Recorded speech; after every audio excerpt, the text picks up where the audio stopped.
Okay, thank you so much, brothers and sisters. We are already beginning our study tonight, and our brother Apostle Moses Mabuza is here to lead us through the course of the study. Maybe before I forward the mic to him, may I kindly request that we begin our session tonight with a word of prayer. And may we request our brother, Mr. Kininza, to lead us in a brief word of prayer. Amen. Let us pray.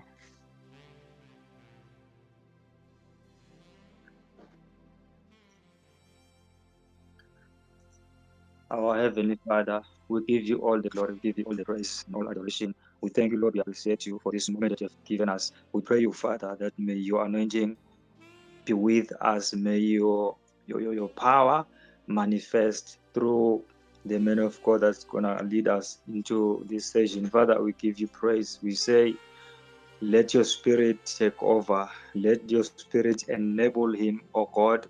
Let your light, God Almighty, illuminate in our hearts in the name of Jesus the Christ. As the presentation goes on, Father, may we be enlightened in the name of Jesus the Christ.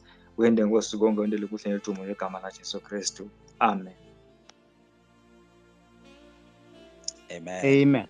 Thank you so much for the prayer.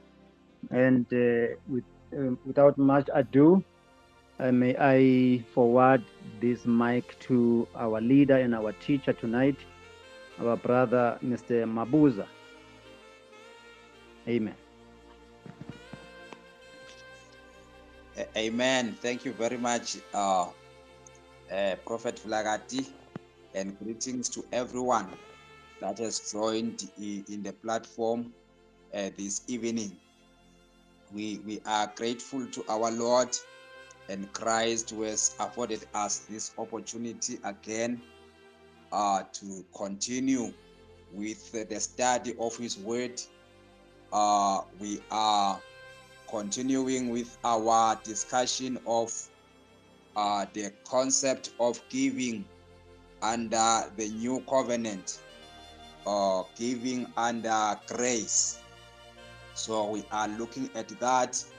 And last week on Wednesday, we started the discussion and we looked at a few points that are critical or fundamental in the discussion of giving under grace.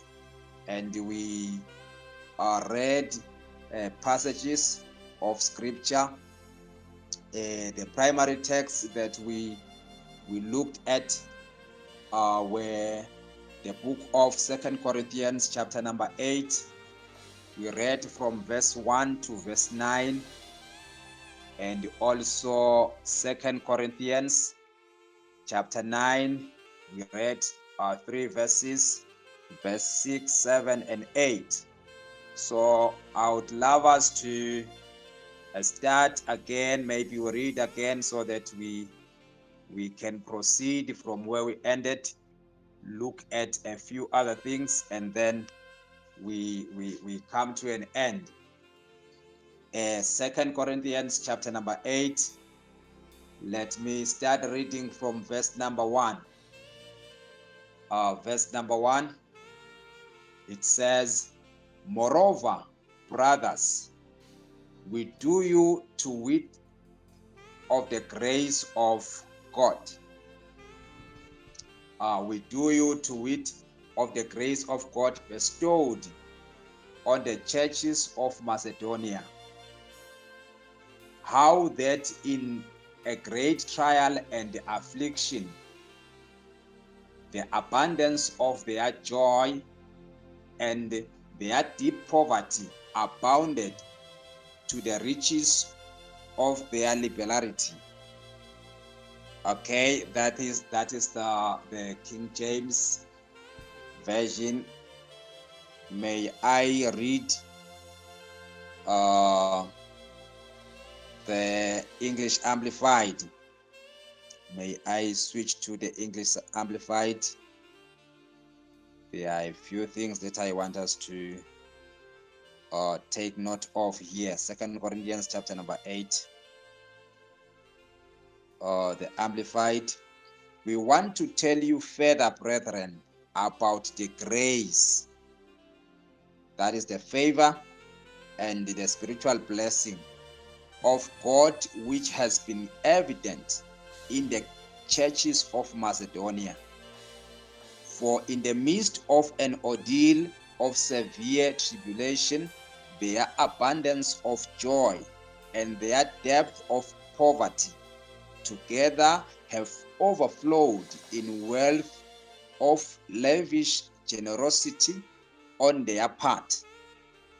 For as I can bear witness, they gave according to their ability, yes, and beyond their ability, and they did it voluntarily, begging us most insistently for the favor and the fellowship of contributing in this ministration for the relief and support of the saints in Jerusalem. Nor was this shift of theirs merely the contribution that we expected, but first they gave themselves to the Lord and to us as his agents, but by the will of God, entirely disregarding their personal interests. They gave as much as they possibly could, having put themselves at our disposal to be directed by the will of God. So much so that we have urged Titus that as he began it, he should also complete this beneficent and gracious contribution among you, that is the Corinth church. Now, as you abound and excel and are at the front in everything, in faith, in expressing yourselves, in knowledge, in all zeal, and in your love for us, see to it that you come to the front now and abound and excel in this gracious work of almsgiving also. I give this not as an order, but to prove by the zeal of others that the sincerity of your love also. Verse number 9, for you are becoming progressively acquainted with and recognizing more strongly and clearly the grace of our Lord Jesus Christ. In that, though he was very rich, yet for your sakes he became so very poor, in order that by his poverty you might become enriched. That is the text that we read. Let us go to verse 6 and 8 of chapter 9, 2 Corinthians chapter 9, verse 6 and verse 8. Okay, verse 6. Remember this: he who sows sparingly and grudgingly will also reap sparingly and grudgingly. And he who sows generously, that blessings may come to someone, will also reap generously and with blessings. Let each one give as he has made up his own mind and purposed in his heart, not reluctantly or sorrowfully or under compulsion, for God loves a cheerful giver. Verse number 8, and God is able to make all grace come to you in abundance, so that you may always and under all circumstances and whatever the need be self-sufficient, that is, possessing enough to require no aid or support and furnished in abundance for every good work and charitable donation. Okay, so that is where we read last Wednesday, and we spoke about the context of these chapters or this text, and we said this is the writing of Paul the Apostle to the church at Corinth, citing examples of churches in Macedonia that gave abundantly, even though they were not having sufficient. In the eyes of men, they were not having abundant, or they were lacking, but then they gave after having been empowered. Their giving was a result of some empowerment according to the scripture. That is verse number 1 of chapter 8. We want to tell you further, brethren, about the grace of God, which has been evident in the churches of Macedonia. So here we did mention that the reason why the churches of Macedonia were able to give, it is because of a divine empowerment, which the scripture here is telling us it is the grace of God. So because of the grace of God, they were able to do it. So we then defined or tried to define grace as on top of being unmerited favor. We also said it is a divine empowerment in the inside of the believer that enables the believer to give beyond their ability. Like we have seen here that even though the churches of Macedonia were under great tribulation and also great poverty, but they were able to give with an overflow as a result of the divine empowerment that we call grace. So now I want us to look at okay, we started looking at the meaning of giving under grace, which we said it is grace giving, or it is generosity giving. So we looked also at the shift from the old way of doing the giving to the new way. So today I want us to look at 3 words, key words that are fundamental and very crucial in the understanding of the concept of giving under grace. And these words, I said, they are grace, the word grace, like we have seen in the first verse here, grace. The second one, it is fellowship or participation. And then the last one, cheerful, like we have read in chapter 9 that God loves a cheerful giver. So now we are going to look at those 3 words. So we did mention that there has been a shift in the way of doing the giving from the era of the law to the era of grace, which is our era in the new covenant. So under the old covenant, we saw that giving was often a regulated and a commanded activity. It was a command that they should do it, and it was regulated. They were expected to do it in a certain manner, in a certain way. For example, the tithe was given as a law or as a command, and the manner at which it was expected to be done, it was prescribed or stated clearly.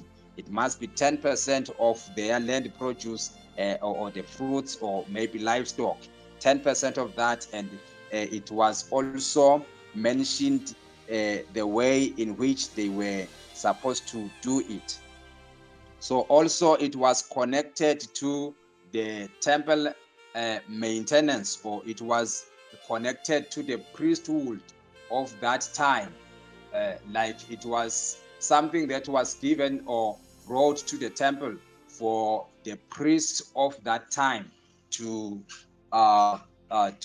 do an act of worship, or to do that which was expected of them.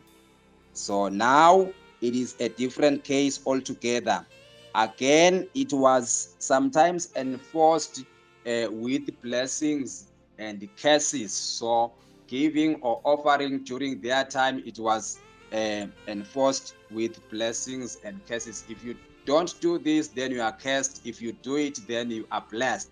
But then under grace, it is no longer the case. The verse that is in the poster here, maybe we can do it. This verse, Ephesians chapter number 1, verse number 3. Ephesians 1, verse 3.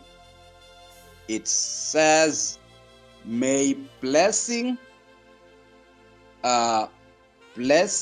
praise, laudation, and eulogy be to the God and Father of our Lord Jesus Christ, the Messiah, who has blessed us in Christ with every spiritual blessing in the heavenly realm. So now, according to this scripture, we no longer do anything in anticipation of blessings. We no longer minister anything or for in exchange of blessings. So we are already blessed in Christ, which means Christ is our blessings himself. So because of him, we are blessed now. We cannot buy blessings by doing anything that we think we can do, but we are blessed in him. So during this time now, the time of the new covenant, all believers are blessed with all spiritual blessings that are in Christ. So it means now our blessings are in Christ. When we are outside Christ, then we do not have the blessings, but the blessings we get when we get to Christ. Then when do we get to Christ? The moment we repent into this new way of worshiping God. The moment we accept Christ, the moment we come into this Christ, then we are born of him, then we are blessed in him.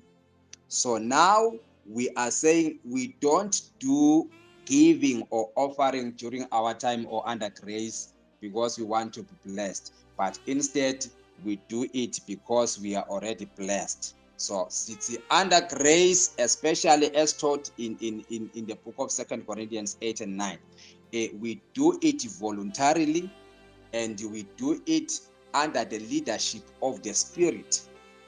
We also do it not under compulsion, which means we are not compelled to do it. We are not forced. We are not pressured to do the giving under grace. We are not pressured, but we do it because we have divine empowerment that is done by the Spirit in the inside of us. That is what it means to say we offer with what comes out from our heart, which means the conviction must happen in the heart, and then the result of that can be seen even in the outside by the manner at which we do the giving itself. So now grace is we learn that grace is the source of giving. So which means, according to this verse, the first verse in 2 Corinthians 8, then you cannot give according to the New Testament or according to the new covenant if you haven't accepted the grace. So you are able to do it because of the grace. So now you cannot perform according to the will of God in the new covenant or under grace if the grace is not propelling you, if the grace is not pushing you or giving you power to do it. So because of the grace, they were able to do it. And there is one other thing that we have seen here. It is that the people or the churches of Macedonia, the members of those churches, they were able to execute or exercise that generous giving at that given level because of the empowerment and because of the stand that they took. The Bible says they first gave themselves unto the Lord. They gave themselves unto the Lord, and then they were able also to do it. So now, according to Paul here, generosity in itself, it is giving. So generosity in itself is giving. And this giving is not just a duty, but it is grace that is imparted by God himself. So we can then define generosity here as giving without expecting anything in return, which means giving under grace. It is giving without expecting anything in return. So it is not transactional now, but we do it because of the grace that is in us. We do it purposefully, and the purpose is not about personal gain, but it is about pursuing the kingdom. We do it to pursue or in pursuit of the kingdom itself. So now, it also means under grace, giving also means selflessly sacrificing something, so that the selfless here means that without expecting personal gain. So you do it for the benefit of the next person, not all the time for your benefit. So selflessly sacrificing something so that the other person can gain. You do it so that the other person can gain something. Okay, so you do it with the purpose of helping the other person, and that is what the church Paul was saying to the church of Corinth. He was saying, because you had already initiated the activity, or because you have you had desired before to give to the saints in Jerusalem. So please now you continue or you fulfill that which you promised to do, like the churches of Macedonia had done it. So you also, as the Corinth church, do it to fulfill that promise that you made. So giving is not just a duty, but it is grace that is imparted by God in the heart of the believer. So it flows from experiencing the grace of God, not earning the grace of God, because we do not earn the grace. Because if you earn something, it means you do something so that you earn. It means it is because of, or it is a result of works that you do. For you to get this, you must have done that. So giving here, we don't do it as a result of having earned, because we have done something, then we've earned grace, but it is because we experience the grace of God out of the generosity or out of the love that God had for the church, or had for us from the beginning of time.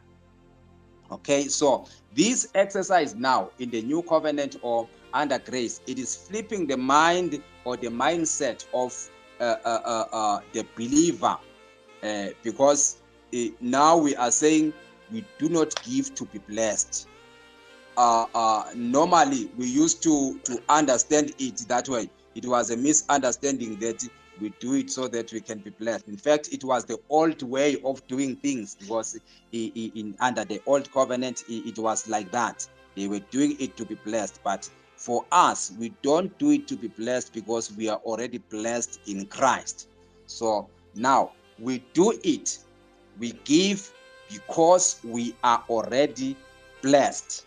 The reason now that we give, it is that we are already blessed in Christ with all spiritual blessings. So now let us look at this first word, grace. So we are saying because of the grace of God, then we can be able to give. What is the meaning of grace? Grace from the Greek, it is the word charis. The word charis in Greek, it is grace. So the meaning of that, it is the word charis, which is Greek, basically means favor or a gift or something or kindness that is given freely. It is favor or a gift or kindness that is given freely.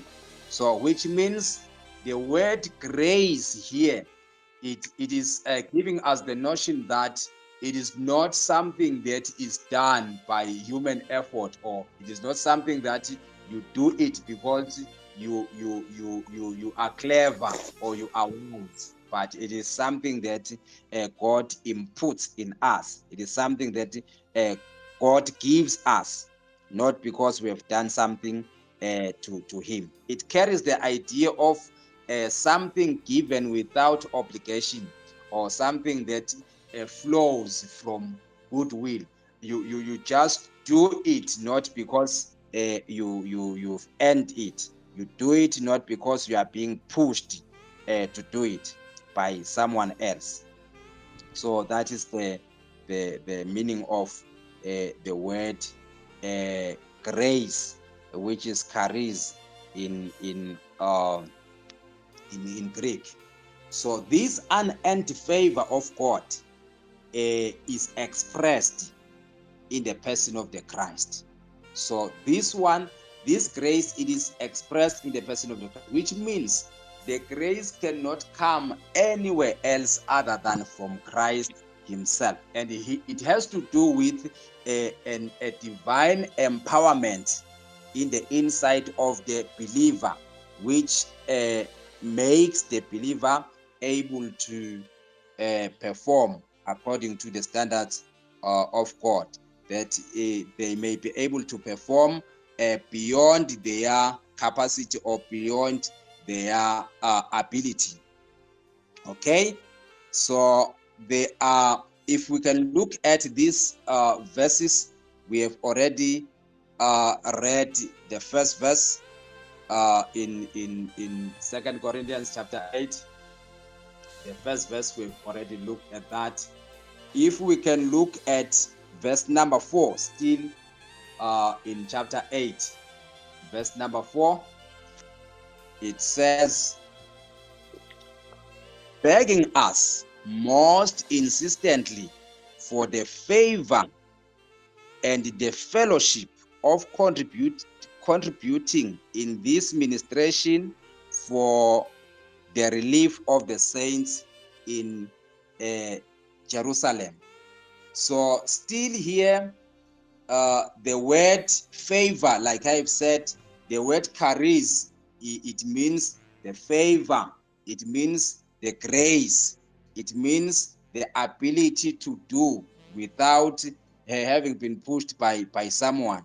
So now the verse 4 has the word favor here, which means it has the word grace or charis. So it says, begging us most insistently for the grace, for the charis of God, and the fellowship or the charis of participating or fellowshipping in the ministry.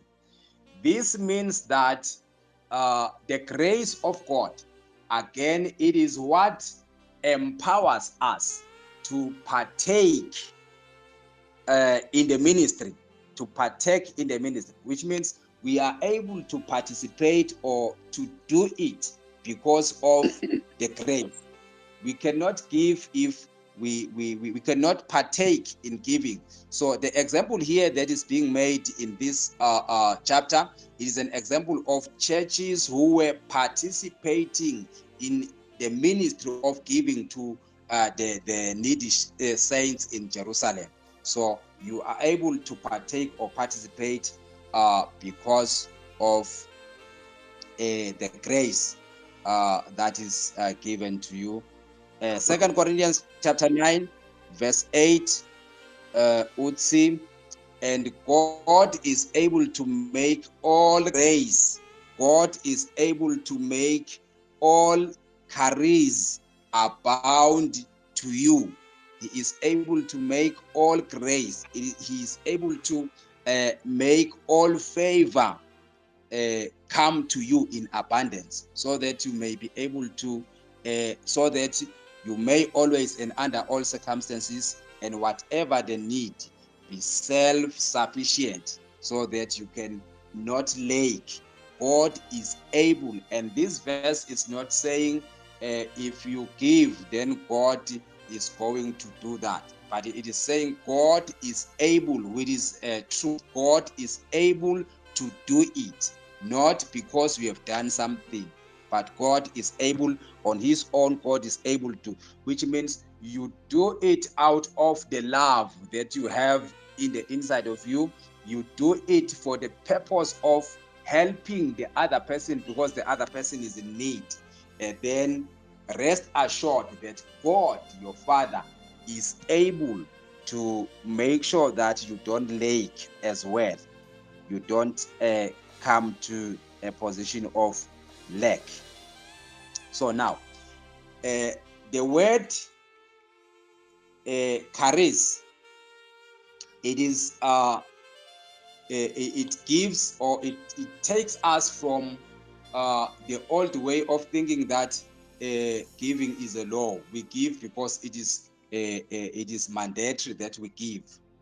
So we give it, we offer because the law says we must do it, and in this way. But under grace, we give because we are blessed by God. We give because we are blessed. You don't give to get grace, but you give because grace is already at work in you. So because of the grace, then you are able to give. Okay, maybe we can look at the second one. It is participation. Participation. This one we get from the verse 4 that we have just read in chapter 8, the verse 4. It says, praying us with much entreaty that we would receive the gift and take on us the fellowship of the ministering to the saints. So the fellowship or the ministering. So the word fellowship here, or participation, in Greek it is koinonia. Koinonia, it is the word fellowship or participation in the context of this verse. What is the meaning of koinonia or participation here? Like we have said, it means sharing or partnership or communion. So now the verse here, it's chapter 8, verse number 4 in the Amplified, begging us most insistently for the favor and the fellowship of contributing in this ministration.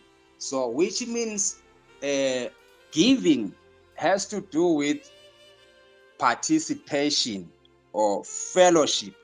Giving is an act of participating in ministry.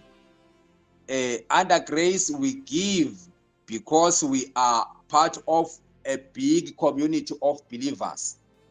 So we do it so that we may meet the needs of other brothers and sisters in the faith that we are in.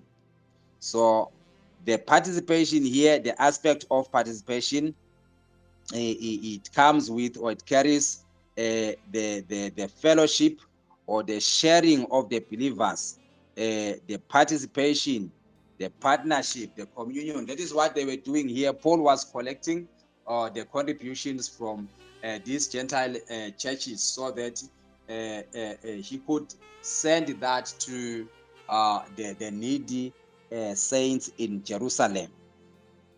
Okay, then the core idea here is that giving is more relational. It is one way of enforcing, or one way of promoting, yes, the right word here, promoting a relationship, a good relationship or a communion among the believers in the church. So here we did mention last time that Paul was collecting from Gentiles into the community of the Jews, marking or again expressing the unity of the Gentile community to the Jewish community under grace, or under the leadership, the kingship of Christ. So under grace, then there is no longer a Jew or a Greek, but all people are united, or all believers are united in Christ, and they are made one in Christ. So giving is one of the expressions of a participation or a fellowship among believers, because here the believer is taking care of the brother, the next brother. You are taking care of the next person, because the other person is in need, then you contribute. Some other time it will be you, and the others will also contribute. So that is the way of life. So here giving is described as participation in ministry, as sharing in the needs of others, as entering into the lives of fellow believers. Maybe let us do this other verse to second this one. Philippians chapter number 1, maybe verse Philippians 1, verse number 5. Philippians 1, verse number 5. 1 verse 5. I thank my Lord for your fellowship, your sympathetic cooperation and contributions and partnership in advancing the good news, that is the gospel, from the first day you heard it until now. So now Paul here is praying for the church, maybe starting from verse 4. In every prayer of mine, I always make my entreaty and petition for you, all with joy or delight. I thank my God for your fellowship, giving or supporting the other people or the other brethren. It is one way of showing a fellowship or sympathy to the other person or to the other people. It is one way of showing partnership in Christ, because when we are Christians, or when we are believers, then we are one community in Christ. So that is taking care of the other person. That is one purpose of giving. It is not a detached donation. We did mention this the other time. Giving is not just an act of charity, but it carries the notion of a relationship or a participation in the work of God. So when we give, we are participating or partaking in ministry. We are pushing the agenda of the kingdom, because when we are meeting the needs of the other people in Christ, then we are closing a gap in the community of the believers, then we are coming as a provision of God. If the believer is helping the other believer, then the one that is receiving the help will see the provision of God through you, who is the co-worker or the believer in Christ. So it is also sharing life with others in Christ. So giving, it is sharing life with the others in Christ. So when you give, you are entering into the burden of the next person. You are becoming a co-laborer in the gospel. You are becoming a helper. You are becoming a brother and a sister to the next person, making sure that the agenda of the kingdom is being pushed. Okay, so now koinonia, which is participation here, it transforms giving into a shared mission. So which means when we give, we are propagating the kingdom. We are bringing the notion that this has to be done as a community of believers. It is not an individual's work. So we take care of the next person. So this answers the question, why do we give? We give because we are one body in Christ and we are sharing one life in Christ. So we are taking care of our brothers and sisters. That is the reason that we are giving. So there are a few characteristics that you can look at, characteristics of giving under grace, maybe from the verses that we have looked at. But maybe before we look at this, let me touch on the last word here that we can look at as a fundamental word in the concept of giving. The word cheerful. The word cheerful. In the book of 2 Corinthians chapter 9, we came across this word. God loves a cheerful giver. We don't give under compulsion. We give out of a good heart. We give cheerfully, for God loves a cheerful giver. This word, it is in Greek, the word hilaros. The word cheerful is the word hilaros. It carries the basic meaning of cheerful or joyful or glad or willing. It means God loves a giver who gives willingly, a giver who does it not because of a pressure, not because of a command that is being given. So it has the notion that we give delightfully.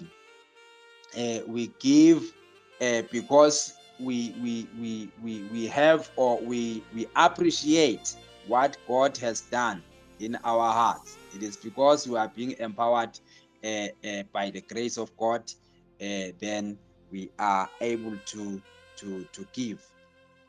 So it implies that giving is delightful readiness in doing this act of giving. So it describes the disposition. This describes the disposition of the heart. So if we say you are a cheerful giver, for God loves a cheerful giver, it means this talks to the disposition of the heart when you do the act of giving. You give delightfully, you give willingly, you give not because you are pressed, not because you are being pressured. So you give out of a good heart. So a heart that gives freely without inner resistance. You don't do it grudgingly, or you don't do it sorrowfully or grieving. When you do it, you don't do it with grief, but you are a cheerful giver then. So the word cheerful here, it is in contrast to the word reluctant. So if you are cheerful, it means you are not reluctant. But if you are reluctant, then it means you are not cheerful. You do it not under compulsion. So you do it not under compulsion. It is because the grace of God is it is overflowing in your heart. So now the emphasis here, it is not in the amount that you are giving, but the emphasis is in the inner posture of the heart. When you do it, the posture of the heart, are you doing it joyfully? Are you doing it out of a clean heart or out of a good heart?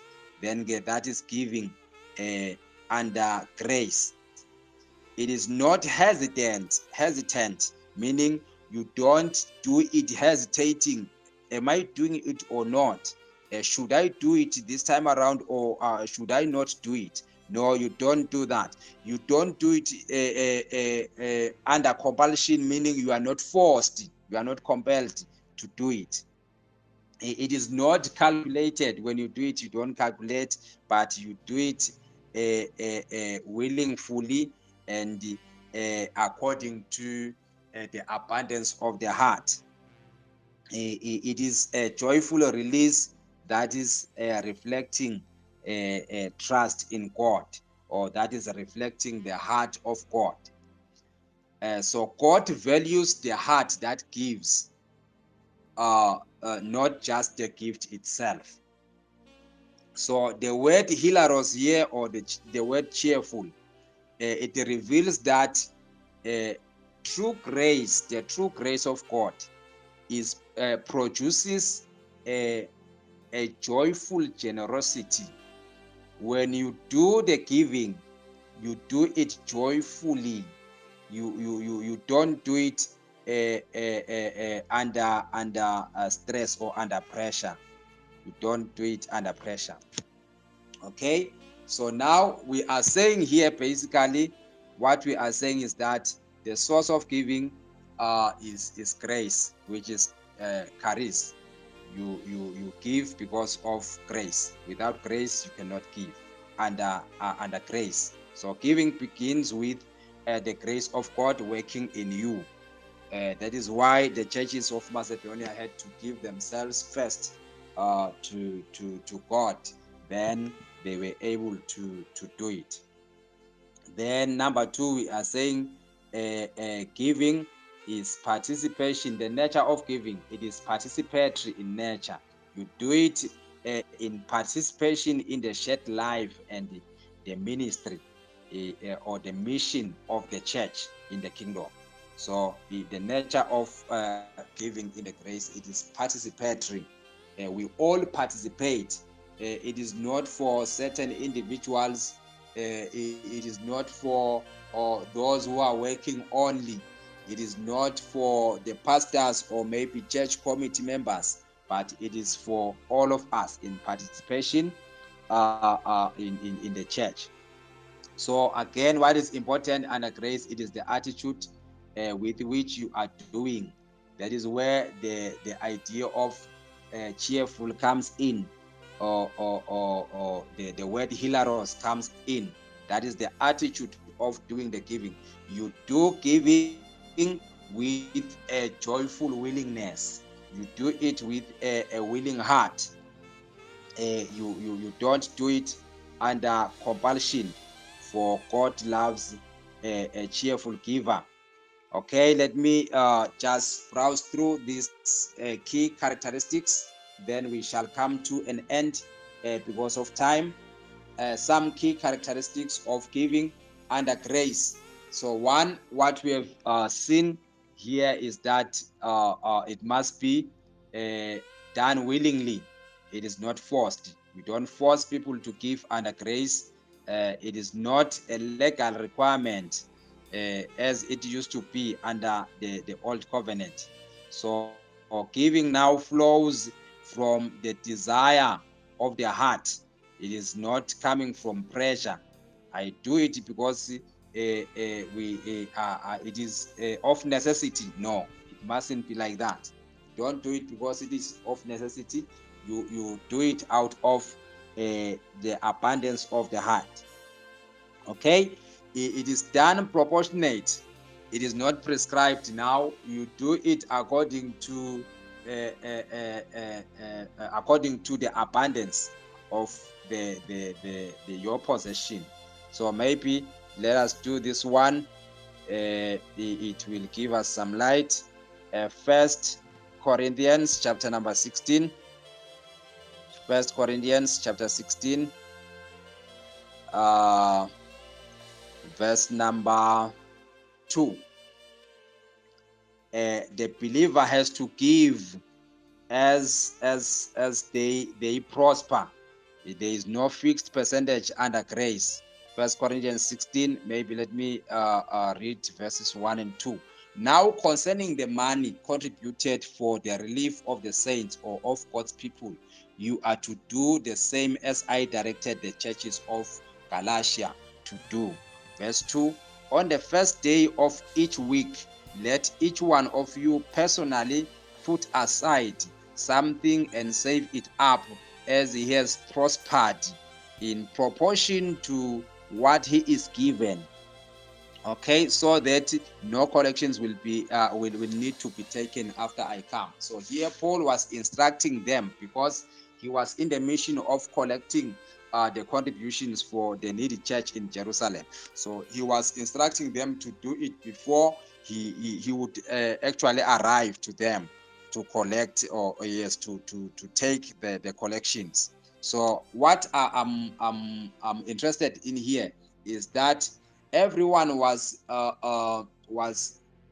instructed to bring not a fixed amount, so but as they prospered in proportion of what they had, which means this takes us to this text in scripture where Jesus was looking or observing those people who were giving the offering. So the Bible says one widow, old woman, came there and put only two pieces of coins that were equivalent to half a cent.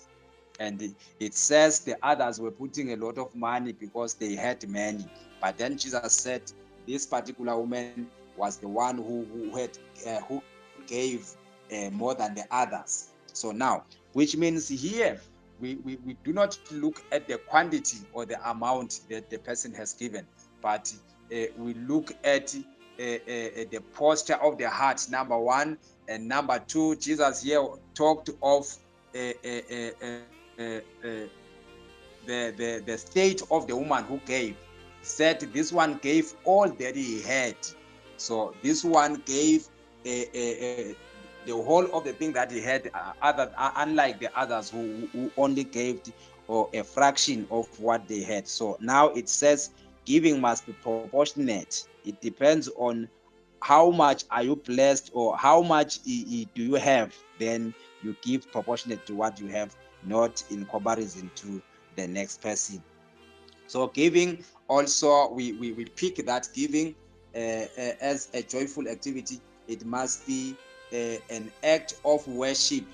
It is an act of worship. It is not a burden. It is not a ritual, but it is an act of worshiping God. We give because we are worshiping God. We give because we are meeting the needs of our brothers and sisters, those that I need. We give because we are propagating the kingdom itself. We are doing ministry because we want to because we are funding a ministry. We want to do outreaches. We want to buy instruments. Then that is why we give. Okay. Giving is not ritualistic, but it is relational. We do giving not as a ritual like they used to do. Under grace, we give as we give because of the relationship that we have in Christ. So that is the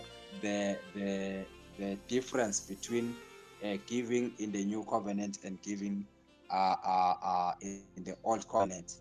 May I end here the notes along, but may I end here for today. Maybe in summary, we are just saying giving under grace is coming from an empowerment that is given by Christ or God Himself inside the individual. Then it is also participatory in nature. We do it because we are participating in the kingdom of God. Then lastly, we are saying we give not under compulsion, but we give out of the abundance of the heart, out of love. We give out of love. We give because we appreciate the grace that is bestowed in us by Christ. Thank you so much. May I break here for today and hand over the mic to the prophet in the name of the Lord. Amen.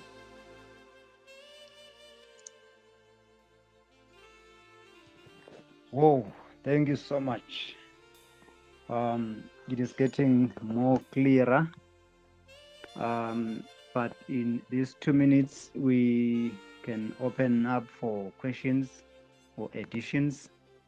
Maybe before the team comes up with some questions and some contributions towards what the brother has already given us this evening, may I pose a concern on the first verse we began with from 2 Corinthians chapter 9, verse number 6, which reads, "But this I say, he who sows sparingly will also reap sparingly, and he who sows bountifully will also reap bountifully." When reading the verses from above this text and the ones below this text, I don't know how the apostle inserted this portion here in this chapter, because it is, to my mind, it is like it is taking us back to the legalistic or the buying and selling kind of an offering. If you sow sparingly, you reap sparingly. If you sow bountifully, you will reap bountifully. The legalistic preachers, they normally take advantage of this part of scripture from what you have taught us, my brother. The gracious giving, the cheerfulness kind of a giving, I don't know how he inserted this. I'm just posing to you, each one of you, my concern as to why the apostle had to insert this here. Are we doing a buying and selling? I give you small, you give small. I give you big, I get big. I'm quite not sure. Maybe somebody can assist me with this verse, the 2 Corinthians, the chapter 9, verse number 6. Sparingly and bountifully. What was meant there? Amen.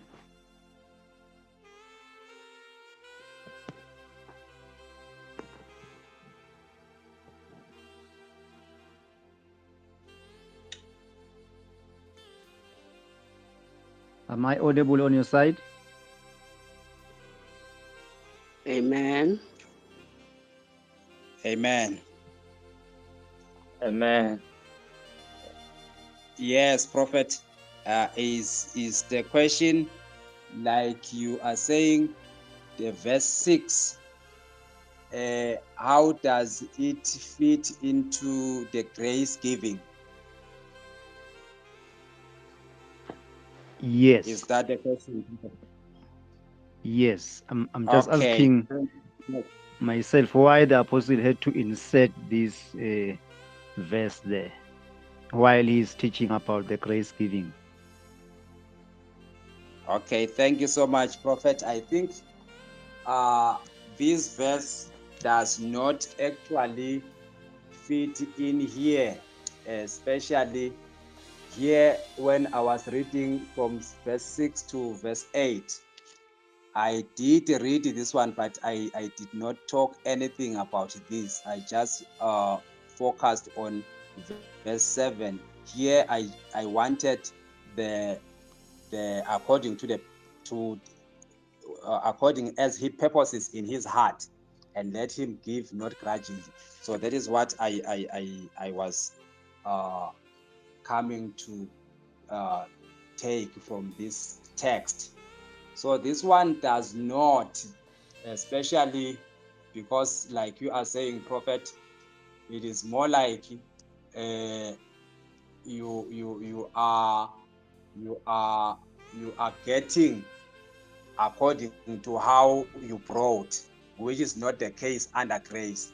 And here, maybe there is something that I think I can relate this with. I read some other scripture which is related to this one, like if you give, then it shall be given to you according to how you gave, which is an equivalent to this one. I think that one is in the book of Luke. And I learned that that scripture was not talking about God doing it to you because you gave, but Jesus on that part was just talking or was speaking about the way of life amongst the believers themselves. Like if you give to the next person, then the next person, the person that you gave can give you according to the measure at which you gave. So it was a relationship between men and men, not between God and men, which means this one, I think it does not refer to God giving the person according to how he gave. I'm not sure whether I'm communicating or not. Amen. Okay. Thank you so much for the response and for taking me to look the where he's talking about the give and it shall be given back to you, a good measure, pressed down, shaken together and overflowing.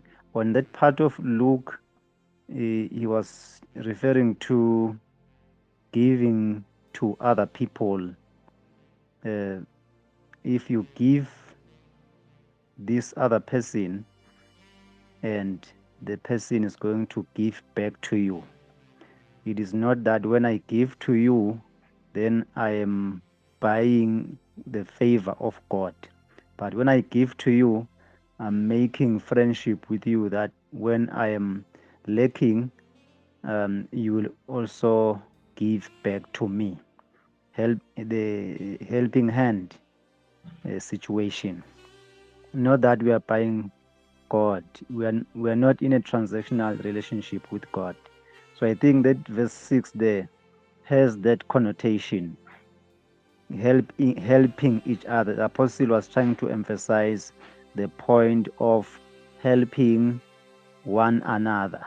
When I help you, you are going to help me. In your time of need, I need to help you so that in my time of need, you are going to help me. Not that when I'm helping you, I am entering in a transactional relationship with God. Amen. Amen.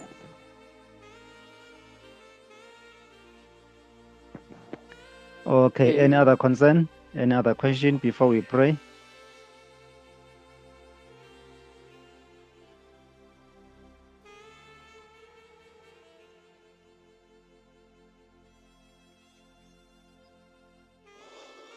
Are the believers here?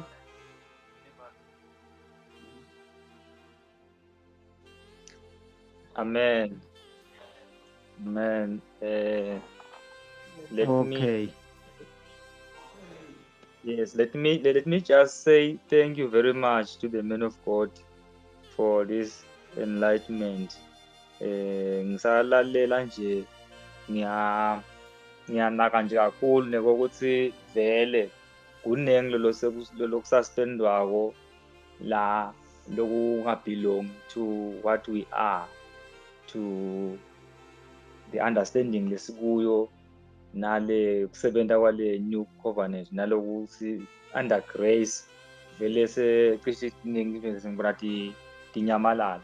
Ngibona nje nanaye because nje indzaba yokuhlanyela ama-seeds kokuthi I'm sowing a seed each time you see a man of God, you must plant a seed.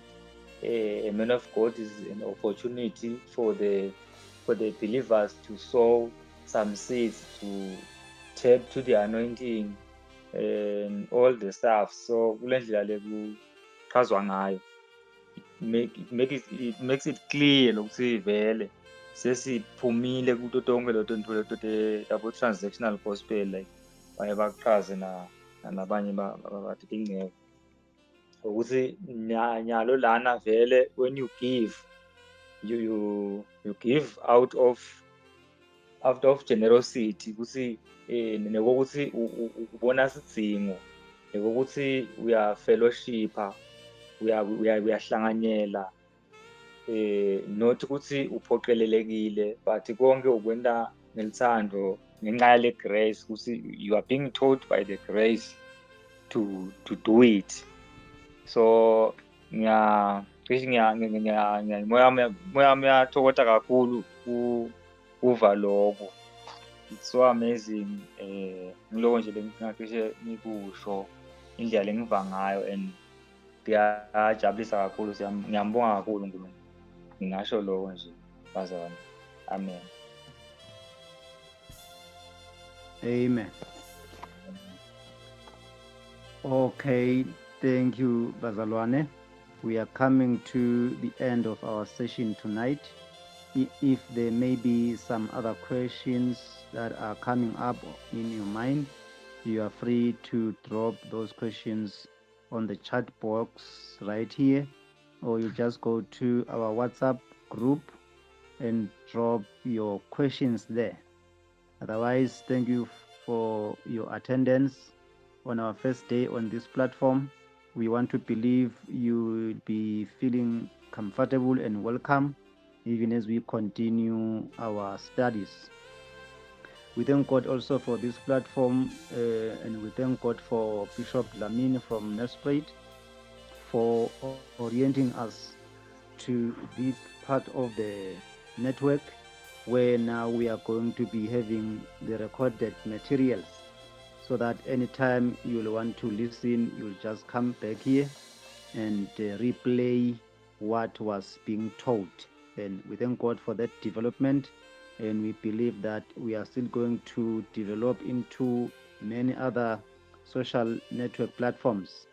Otherwise, we bless the name of our Lord even tonight, and we will request that we close our meeting tonight with a word of prayer, and we will request our brother, Mr. Gininza, to close the meeting with a word of prayer.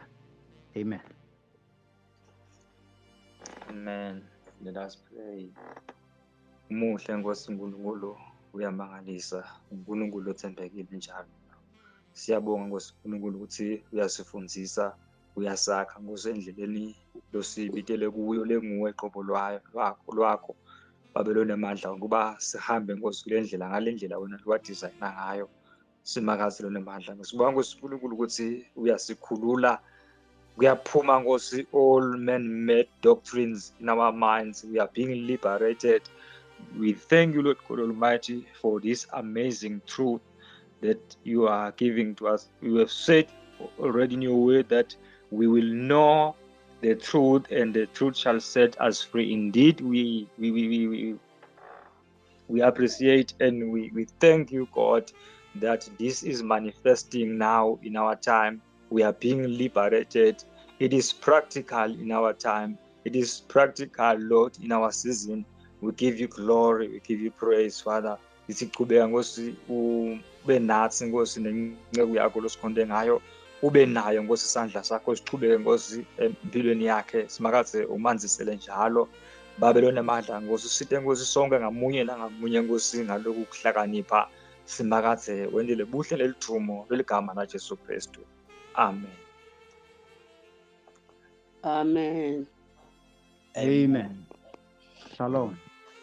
May we have a good night and take time to rest well through the night until we wake up tomorrow in readiness for the business of the day. Otherwise, all the blessings to each one of you. Be blessed.